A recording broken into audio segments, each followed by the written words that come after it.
Mesdames et messieurs, bonjour à toutes et à tous, bienvenue au journal. Le Sincha laisse planer la menace d'une grève totale de 112 heures. À compter de demain, le syndicat de la santé animale et humaine se dit déçu de la réponse donnée à sa plateforme revendicative et sa grève de fin octobre. Le ministre de la Santé, Dr Smaïla Ouedraogo, qui est sur notre plateau, apportera les réponses du gouvernement dans cette édition. Le syndicat des travailleurs de la santé humaine et animale, SINCHA, menace d'aller en grève dès demain. Une grève de 112 heures pour exprimer son mécontentement suite aux négociations infructueuses engagées avec le gouvernement après la grève de fin octobre. Les responsables du syndicat ont justifié ce matin les raisons de leur mouvement. Reportage Kosoun Koulibaly, Oumar Zombri. Le syndicat des travailleurs de la santé humaine et animale SINCHA annonce une grève totale de 72 heures à compter du mardi 22 au jeudi 24 novembre. Et pour cause, la plateforme revendicative du SINCHA n'aurait pas trouvé une satisfaction entière. Pour ce qui concerne les conditions de travail, la participation à la vie et au contrôle des formations sanitaires et sur les questions de carrière, les réponses sont en deçà en réalité de celles que nous attendons. Nous avons simplement dit qu'il y a un certain nombre de réponses que nous avons rejetées et certaines dont nous avons pris acte. Maintenant, sur les questions relatives aux conditions de vie, nous avons dit que le gouvernement n'a fait aucun effort. Sinon, il y a des réponses à toutes les questions, mais elles sont nettement en deçà de celles que nous attendions. Le syndicat a aussi évoqué le cas de la CAMEC qu'il souhaiterait voir érigée en société d'État. Il interpelle le gouvernement sur les cas d'agression du personnel de santé. En cas de nouvelle agression, le syndicat annonce une réponse. Désormais, si un agent de santé est physiquement agressé lors de l'exercice professionnel, nous avons décidé d'arrêter de travailler. S'il y a des comportements du côté des agents de santé qui sont susceptibles de créer des conflits, il y a la hiérarchie. Le syndicat entend organiser des manifestations sur l'ensemble du territoire national pour montrer son mécontentement. Il ne prévoit aucun service minimum pour ces 72 heures de grève. Mais en attendant d'entrer en lutte, le syndicat dit être ouvert et disponible pour tout dialogue avec le gouvernement afin d'éviter des désagréments à la population. Le ministre de la Santé, Dr Smaïla Ouedraogo, n'a pas attendu longtemps pour réagir à ce nouveau préavis de grève du SINCHA, puisqu'il est sur le plateau du journal de 13 heures. Bonjour, monsieur le ministre. Bonjour, monsieur Bazier. Alors, merci d'être venu ce midi nous parler de cette grève du SINCHA qui doit être déclenchée à partir de demain. Et s'il y a grève, c'est qu'il y a une plateforme revendicative qui n'est pas satisfaite. Quels sont les points qui n'ont pas eu en tout cas, d'accord entre le gouvernement? Monsieur Bazier, je voudrais avant tout quand même faire une petite observation qui est que c'est avec un peu quand même regret que j'apprends au sein de votre studio, juste quelques minutes avant de rentrer, que le SINCHA a décidé de transformer donc, son mot d'ordre de grève, qui était une grève avec un service minimum, en une grève sans service minimum dans un contexte quand même assez particulier que nous vivons au niveau de Burkina Faso. Et c'est en apprenant dans vos coulisses que c'est cette décision qui a été prise que j'ai appelé moi-même le secrétaire général du SINCHA pour me rassurer que effectivement c'était une décision qui venait donc du syndicat. Il me l'a confirmé. Ce que je tiens à dire, c'est que jusqu'à hier, j'étais de façon indirecte, par téléphone, étant toujours en contact avec le syndicat, pour essayer donc de mieux comprendre certains points et de les mieux les traiter, bien entendu avec l'ensemble du gouvernement. Et hier soir, jusqu'à 16 heures, j'étais en échange avec le ministre des Finances sur certains points donc, qui font l'objet du blocage. Donc, pour revenir à votre question, pour moi, jusqu'à présent, ce n'est pas parce qu'ils décident de faire une grève sans service minimum que le dialogue est rompu. Il n'est même pas question d'imaginer que le dialogue soit rompu entre des partenaires sociaux. Mais je pense quand même que les partenaires sociaux doivent mutuellement se respecter et le syndicat, chaque fois, l'a réclamé. Et je pense que le syndicat aussi doit être en mesure de comprendre que du côté du gouvernement, ce respect aussi le soit. Et je passe par là pour dire qu'il aurait quand même fallu que, ne serait-ce qu'un coup de fil, ou une lettre écrite qui nous précise les conditions dans lesquelles cette grève va se faire, ce qui nous aurait permis de prendre des dispositions. Qu'à cela ne tienne. En revenant sur votre question, il faut savoir, le syndicat nous a soumis une plateforme revendicative de 63 points que nous avons examiné ensemble, donc avec d'autres collègues, sur instruction de son Excellence, Monsieur le Premier ministre. Et de ces 63 points, je peux considérer que sur 59 points, nous avons été plus ou moins d'accord. C'est bien. Le SG vient de dire que le syndicat prend acte, mais on sait que le syndicat ne dit jamais qu'il est d'accord. Dans aucune plateforme, on ne voit jamais ça. C'est prend acte quand ça semble aller et n'est pas d'accord quand ça ne va pas du tout. Et ça, c'est quelque chose, quand même, un langage bien précis. Sur cette plateforme de 63 points, il y a 4 points qui font blocage. Ces 4 points concernent la prise en charge gratuite des agents de santé, leurs conjoints, leurs ascendants et leurs descendants directs. Et à ce niveau, je pense qu'il y a eu un recul, puisque lors des discussions, il faut le dire, les choses telles qu'elles se sont passées, nous avons fait comprendre aux syndicats que nous aurions aimé bien accéder à cette revendication. Mais nous sommes dans ce pays, ils sont dans ce pays, et l'une des revendications même est qu'eux-mêmes ils demandent à ce que les conditions soient davantage améliorées pour que les mesures fortes que le président du Faso a pris, qui concerne les mesures de gratuité en faveur des enfants de moins de 5 ans et les femmes enceintes, puissent connaître des situations plus intéressantes dans sa mise en œuvre en termes de qualité. Donc, je leur ai fait savoir ce jour-là qu'avec cette mesure, qui concerne également les femmes et les enfants du personnel de santé, le gouvernement a des difficultés pour les mettre en œuvre. Donc, ce serait intéressant que nous nous concentrons pour pouvoir réussir cette mesure et on voit les autres aspects. Car cela ne tienne, en 1991, le gouvernement avait pris une décision qui octroyait un certain nombre d'avantages aux agents de santé. Il s'agit de la consultation gratuite et les examens paracliniques, c'est-à-dire les examens biologiques, quand on veut faire les tests, que ces examens soient gratuits pour les agents de santé et leurs conjoints. Cette disposition n'a pas été mise en œuvre.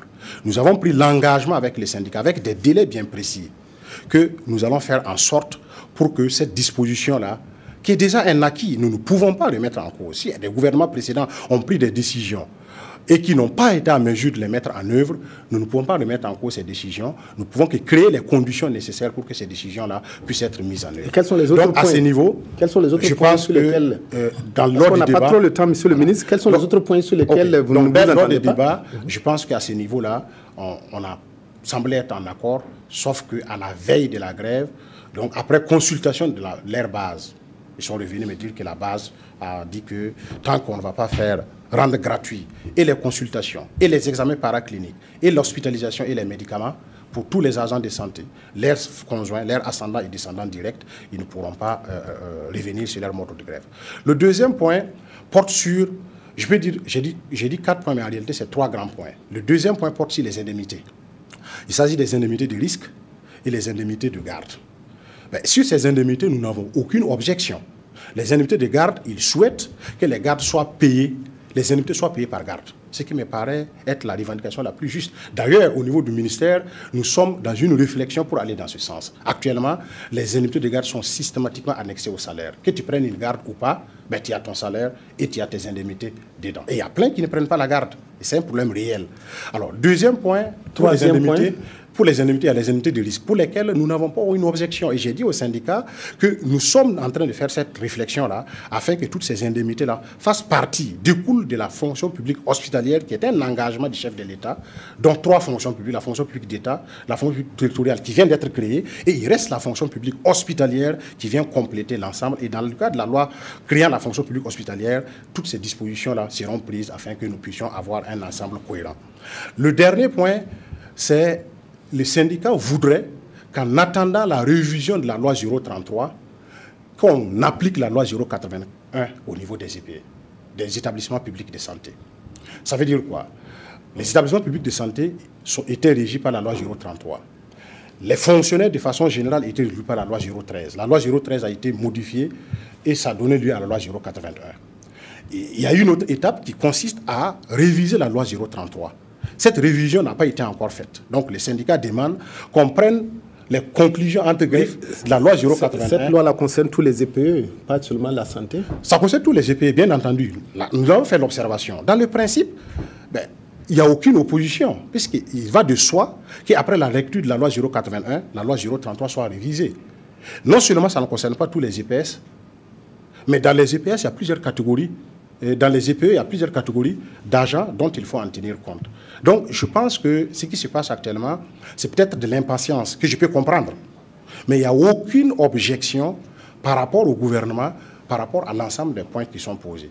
C'est la façon dont il faut procéder pour les résoudre là qui semble nous opposer, parce que nous ne voulons pas prendre le risque de faire ce qui a été fait par le passé.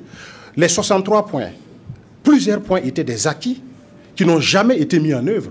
Et j'ai dit, tant que c'est un acquis, il n'y a pas de raison que nous restons là à tergiverser là-dessus. Nous ne voulons pas créer ces précédents, oui. Nous ne voulons pas faire comme de par le passé, où on accepte tout sous une pression, tout en sachant que la mise en œuvre va poser un problème. Et dans quelques années, quelqu'un d'autre viendra s'asseoir au niveau Monsieur du ministre, avec cette grève, quand même, les négociations ne sont pas rompues, vous avez dit, le dialogue va reprendre. Pas du tout. C'était devant vous ou c'était devant le directeur général que j'ai appelé le secrétaire général du SINSA. J'ai dit, la grève ou les revendications sont légitimes. C'est normal que les gens revendiquent. Mais j'ai dit également, nous sommes dans ce pays ensemble. Nous connaissons les réalités de ce pays et il va falloir qu'à un certain moment, nous ayons le courage et l'honnêteté de dire il y a des choses qui sont faites, d'autres peuvent être faites et elles vont se faire avec le temps. Alors le SINSA dit rapidement que si, dès aujourd'hui, vous dites qu'il y a des avancées, le mot d'ordre de grève est levé. Mais ces avancées sont, comme je vous dis, aujourd'hui on ne peut pas dire, écoutez, voici, vous venez prendre vos indemnités de garde, venez prendre vos indemnités de risque, parce que toutes ces indemnités doivent maintenant être inclus dans le cadre de la fonction publique hospitalière qui faisait du ministère de la Santé une entité à part. Et le SINSA a reçu la loi sur la fonction publique hospitalière. La dernière fois quand on s'est rencontrés, je leur ai remis la loi pour qu'ils apportent tout ce dont on est en train de parler. Ils ont la latitude d'amender la fonction publique hospitalière, de les inclure. Et lors de la rédaction des décrets d'application, tous ces éléments peuvent être pris en compte. C'est pour cela que j'ai la ferme conviction que le dialogue n'est pas rompu. C'est tout à fait normal que des partenaires sociaux durcissent le ton, mais je pense que chacun saura raison garder.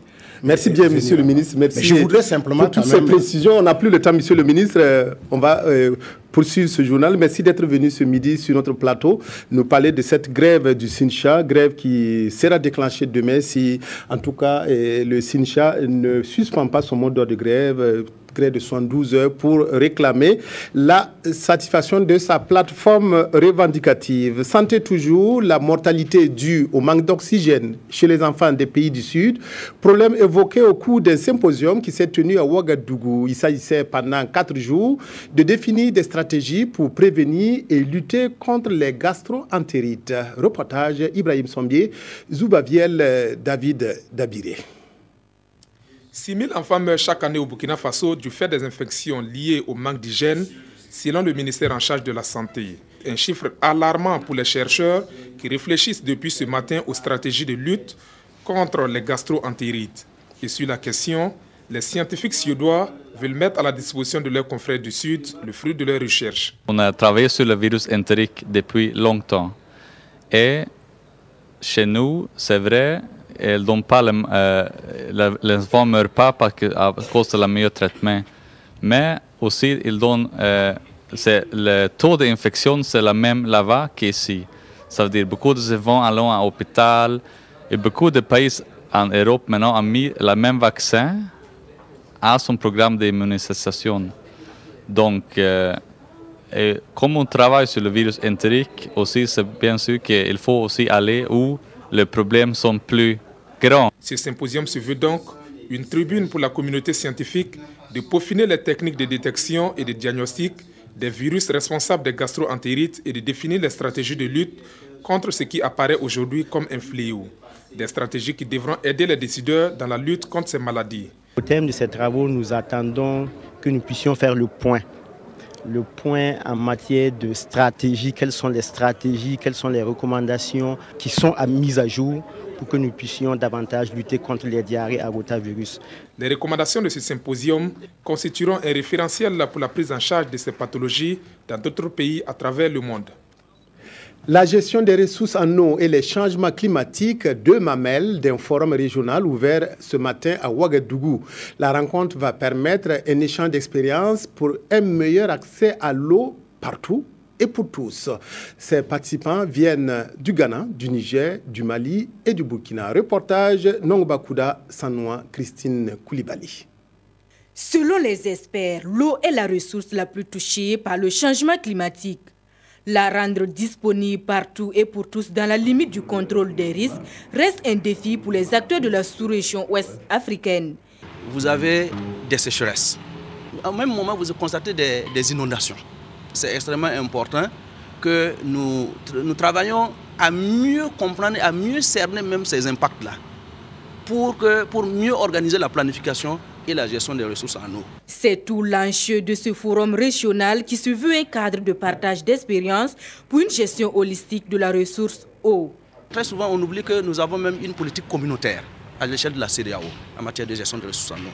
Parce que ce que nous envisageons au Burkina a un impact sur nos frères du Ghana, parce que nous partageons par exemple le même bassin versant. C'est pour ça que les agences de l'eau, notamment le bassin de la Volta, de l'autorité du bassin du Niger, mais aussi l'ensemble des bassins nationaux. Il faut renforcer les capacités pour que ces agences-là puissent faire leur travail de façon appropriée, parce que c'est dans ces conditions que tous ensemble, nous pouvons non seulement réussir l'accès universel d'ici 2030 en matière d'approvisionnement en eau, mais aussi faire en sorte que le secteur de l'eau soit un secteur de soutien à la production. À l'issue de ce forum, les participants venus du Burkina, du Ghana, du Mali et du Niger devront également faire des recommandations à l'endroit des décideurs pour une meilleure connaissance des ressources en eau, condition sine qua non pour leur gestion efficiente. L'initiative de la Grande Muraille Verte, vaste projet qui intéresse de nombreux pays africains, a besoin d'être connu des populations locales pour susciter leur adhésion. Le ministère de l'Environnement forme donc ces agents qui iront à leur tour porter la bonne nouvelle de la GMV à travers le Burkina. La formation a débuté ce matin à Ouagadougou et dure 5 jours. Paul-David Bambara, Zalissa Sanfo. Apprendre pour mieux édicter. Ces directeurs régionaux et provinciaux du ministère en charge de l'environnement sont ici à l'école du management des ressources humaines. Une école qui va leur permettre de connaître les règles à adopter pour impliquer les populations à plus d'actions en faveur de l'initiative de la Grande Muraille Verte pour le Sahara et le Sahel. Nous venons juste de sortir de la COP 22, qui est dite COP de l'action.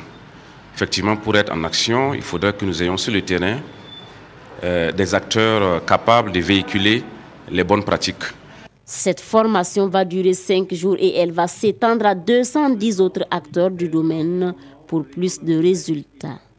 L'initiative La Grande Muraille Verte est un projet panafricain porté par l'Union africaine depuis 2007. Il vise à combattre la désertification, la dégradation des terres et les sécheresses. Et aussi, il va contribuer à améliorer la résilience des écosystèmes au changement climatique et la sécurité alimentaire dans la région sahélo-saharienne. Le Burkina est à jour de ses obligations vis-à-vis des conventions internationales de protection des droits humains. Le pays est fier de présenter les différentes recommandations issues des rapports aux organes et traités. Cela se fait au cours d'un atelier qui se tient sous la collaboration du ministère de la Justice et le Bureau régional pour l'Afrique de l'Ouest du Haut Commissariat des Nations Unies aux droits de l'homme. Yacouba Gamene, Nathalie Savadogo. Le renforcement de la législation nationale, l'adoption et la mise en œuvre de politiques en faveur des groupes vulnérables et la lutte contre l'impunité et les violations des droits humains, ce sont entre autres les recommandations faites à l'issue de la présentation des rapports périodiques par le Burkina Faso sur la prise des mesures concernant la protection des droits humains aux organes de traité. Lorsque vous ratifiez ces conventions, vous devez, à des périodes données, faire soumettre des rapports pour dire quelles sont les mesures que vous avez prises pour donner effet aux droits humains qui sont contenus dans ces conventions. Donc le Burkina Faso, depuis novembre 2015, a commencé à présenter ses rapports. Nous avons présenté notre rapport devant le comité des disparitions forcées. Nous avons présenté notre rapport devant le comité des droits de l'homme socio-économiques et culturels et nous avons présenté notre rapport relatif aux droits civils et politiques. Alors des recommandations ont été faites. Bien évidemment, les différents comités ont reconnu les efforts que le Burkina a fait, mais il y a des insuffisances. Et des recommandations ont été faites sur ces insuffisances. Et il a également été recommandé qu'une fois de retour au pays, nous avons l'obligation de dire à nos populations quelles sont les recommandations qui ont été faites pour qu'ensemble nous puissions les mettre en œuvre. Prennent part à cet atelier les représentants de l'Assemblée nationale, les représentants du monde judiciaire, les OSC et la presse. Ensemble, ils vont s'approprier les différentes recommandations, mais aussi approfondir les réflexions afin de trouver les voies et moyens qui vont permettre leur mise en œuvre. Des artistes sud-coréens à la découverte de la culture burkinabé et pas seulement. Ils sont venus au Burkina montrer aussi un pan de la culture coréenne. Rendez-vous a été donné au Méloman Ouagalais samedi dernier à la place de la Nation pour un concert gratuit. Musique traditionnelle et classique a été servie à ceux qui ont bravé le froid de ce mois de novembre. Amadou Iliboude, Oemé Solange Yigma. Deux peuples, sud-coréens et burkinabés, partagent ici leur savoir-faire artistique. Les burkinabés en premier plan plantent le décor à travers des pas de danse du terroir, de la musique moderne et traditionnelle. Et c'est au tour des sud-coréens de faire découvrir leur culture. The whole purpose to come here, notre objectif principal en venant ici, il est très simple. We want to enhance the relationship. Nous aimerions renchérir les relations between Burkina Faso and Korea qui existent entre le Burkina et la Corée du Sud. C'est une très belle occasion donc, pour notre pays de vivre cette symbiose entre la culture burkinabé et la culture sud-coréenne. On s'aperçoit qu'effectivement, les peuples ont des valeurs qu'ils peuvent partager. Et ces valeurs universelles à partager sont celles de la paix, celles de la joie. Une soirée riche en couleurs. L'un des temps forts, cette chorégraphie qui a émerveillé plus d'un Ouagalais. Vraiment, c'était très génial. Nous aussi, on est sortis pour venir suivre ça. Et vraiment, j'étais très contente de voir ça. C'est la première fois de voir ça, mais c'était très merveilleux. La partie qui m'a vraiment impressionnée, c'est quand les femmes dansaient avec les troupes. C'était très joli à voir. Cette soirée d'échange culturel entre Burkinabés et Sud-Coréens est une première. Et selon le chef de la délégation, des mesures seront prises pour qu'elle se perpétue. Dans les jours à venir, les Sud-Coréens envisagent recevoir chez eux des artistes burkinabés. La célébration de la journée internationale pour l'élimination de la pauvreté à Dori et le lancement du programme d'appui au développement des économies locales, c'est qui constitue le sujet phare traité dans les journaux de ce lundi. La revue de la presse est signée Aimé Solange Yigma. Lutte contre la pauvreté au Burkina, rock sonne le glas à Dori par le lancement du programme d'appui au développement des économies locales PADEL, indique l'observateur Palga. Un instrument qui vise à promouvoir l'émergence d'économies locales inclusives, dynamiques et compétitives à même d'entraîner un essor économique et social du pays, précise le quotidien. Ainsi, 339 milliards seront-ils injectés dans les économies locales, nous informe aujourd'hui au Faso. Que c'est ambitieux et louable, s'exclame Sidoya, qui observe par ailleurs des inquiétudes quant à sa mise en œuvre sur le terrain. Il ne sera pas surprenant qu'une bonne partie de cette enveloppe serve à organiser des séminaires, des ateliers et autres rencontres budgétivores, souligne le quotidien d'État. Il faut donc rompre avec la routine, insiste ce journal. C'est dans ce sens qu'un appel au changement de mentalité a été lancé par Roch Adori, écrit Notre Temps, qui estime que ce changement doit commencer au plus haut sommet de l'État. Autre point d'actualité à lire également dans les colonnes des journaux du jour, l'attaque de Radisson Blu au Mali. Un an après, quelle est l'existence sécuritaire et économique, s'interroge aujourd'hui au Faso. Selon l'analyse du journal, le défi sécuritaire reste prégnant. Quant à l'économie, l'on assiste à une reprise en escargot. Pour l'observateur Palga, c'est déjà une victoire contre les terroristes dont l'objectif est de s'aimer la terreur et par ricochet de saper les activités économiques. C'est tout pour cette édition. Merci de votre aimable attention à la RTV. Excellent après-midi à toutes et à tous.